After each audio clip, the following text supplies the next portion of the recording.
Student chemistry with प्रवेश में आपका स्वागत है। मैं प्रवेश आपके लिए वन मोर क्वेश्चन लेके आया हूँ, लेकिन चैप्टर मैंने थोड़ा सा चेंज किया है। मैंने लिया है बायोमॉलिक्यूल्स। अच्छा, जनरली क्या होता है कि ये चैप्टर्स की जो स्टडी होती है वो अधूरी रह जाती है। 7 नंबर का क्वेश्चन इस चैप्टर से आपको दिया जाएगा, तो इम्पोर्टेंस उतनी ही है।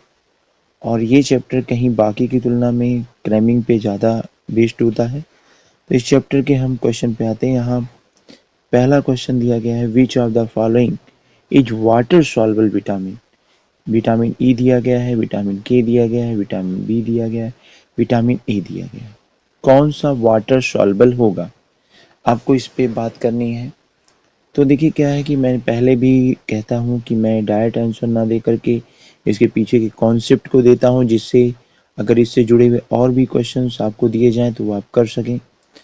तो वीडियो अगर अच्छी लगे तो लाइक और शेयर ज़रूर कीजिए, ज़्यादा से ज़्यादा लोगों को बोर्ड एग्जामिनेशन की प्रिपरेशन में हेल्प मिले। तो सबसे पहले आ जाते हैं कि विटामिन क्या होते हैं। देखिए, एक ऐसे ऑर्गेनिक कंपाउंड की बात की जा रही है जो हमारी बॉडी के द्वारा प्रोड्यूस नहीं होते हैं। इनका प्रोडक्शन जो होता है, इनका production out of the body होता है, आउट ऑफ द बॉडी, शरीर के अंदर नहीं होता है। और स्मॉल डाइट में, ये स्मॉल डाइट में क्या करते हैं, दिए जाते हैं। ये स्मॉल डाइट में जरूर दिए जाते हैं, स्मॉल अमाउंट में डाइट में दिए जाते हैं, जिससे कुछ बायोलॉजिकल, स्पेसिफिक बायोलॉजिकल फंक्शन हो। किस लिए? वो नॉर्मल हेल्थ, ग्रोथ और मेंटेनेंस ऑफ द बॉडी के लिए। तो उसके बाद एक बात और भी आपको पता है कि ये जो विटामिन्स होते हैं, ये जिन विटामिन्स की हम बात कर रहे हैं, ठीक है, ये विटामिन्स आपके क्या होते हैं, कौन कौन से हैं। विटामिन आपका ए है, बी कॉम्प्लेक्स होता है, सी है, डी है, ई है, के है। ठीक है, ये विटामिन्स दिए गए हैं। एक्चुअल में इनका जो फार्मूला होता है बहुत कॉम्प्लिकेटेड होता है, तो for the sake of simplicity इनको अल्फ़ाबेट लेटर से दे दिया जाता है। अच्छा देखिए, एक वर्ड मैंने यहाँ लिखा हुआ है, ए विटामिनोजेज क्या है। ए विटामिनोजेज, ये वर्ड मैंने लिखा है कि ए विटामिनोजेज क्या है। तो आपको पता है कि अगर डिफिशियंसी हो जाए, यानी लैक हो जाए, lack of the vitamin in the body, lack of the vitamin in the body, उसको हम क्या बोलते हैं, उसको हम डिफिशियंसी डिजीज बोलते हैं। डिफिशियंसी डिजीज बोलते हैं, डिफिशियंसी डिजीज बोलते हैं। मुझे लगता है कलर चेंज करना चाहिए।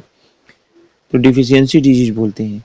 लेकिन अगर होता क्या है, मल्टीपल डिफिशियंसीज है, ठीक है, मल्टीपल डिफिशियंसीज है, और by the lack of more than one vitamin, जो कि कॉमन होता है ह्यूमन बींग्स में, तो इसको ए विटामिनोजेज कहते हैं।